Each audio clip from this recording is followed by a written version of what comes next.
Hello বন্ধুরা, একটা বিল্ডিংয়ের সম্পূর্ণ কাজ, পানির লাইন, ইলেকট্রিকের সম্পূর্ণ কাজ আমরা কিভাবে করে থাকি সেইটাই দেখাতে হাজির হলাম আজকের এই লাইভে। তো চলুন দেখে নিই আসলে আমরা কিভাবে সম্পূর্ণ কাজ আমরা নিজেরাই করে থাকি।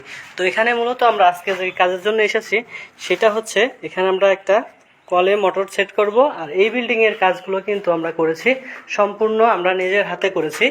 তো আমাদের টিমে আসলে 10 জনের মতো সদস্য আছে, যার মধ্যে 4 থেকে 5 জন রানিং কাজ করে আর বাকিগুলা এমার্জেন্সি ডাকা হয়। তো এই বিল্ডিংয়ে আমরা আপাতত থাকার মতো এখানে আমরা কারেন্টের লাইন করে দিয়েছি, যেহেতু এরা এখন প্লাস্টার করবে না। বাকি কাজগুলো কিন্তু গ্রুপ কেটে বোর্ড বসিয়ে দিয়েছি, পরবর্তীতে প্লাস্টারের পরে এখানে বোর্ড বসানো হবে। এখন আপাতত এরা এইভাবে থাকবে, একটা বল এবং একটা ফ্যানের লাইন করে রেখেছি। তো এই বিল্ডিংয়ের সমস্ত কাজ কিন্তু আমরা নিজের হাতে করেছি।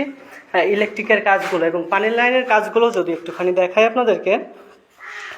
পানির লাইনের কাজ কিন্তু আমরা 4 ইঞ্চির কাজটা আপাতত করে রেখেছি, যেহেতু এখানে ঢালাই দিয়ে এরা এখানে কাজ করতে পারবে। এবং ওই পাশে আমরা একটা প্যান ঢালাই দিয়ে দিয়েছি, যাতে এরা বর্তমানে যে অবস্থায় আছে এই অবস্থায় ব্যবহার করতে পারে।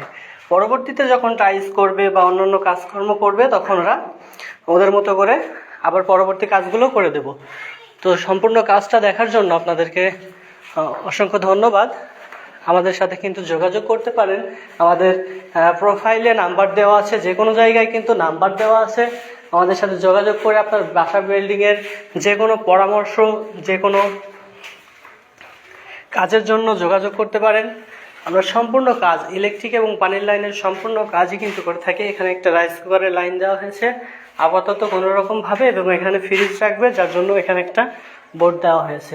বর্তমানে এরা সব কিছু কাজ চলতে পারবে এবং এই বিল্ডিংয়ে বসবাস করতে পারবে। পরবর্তীতে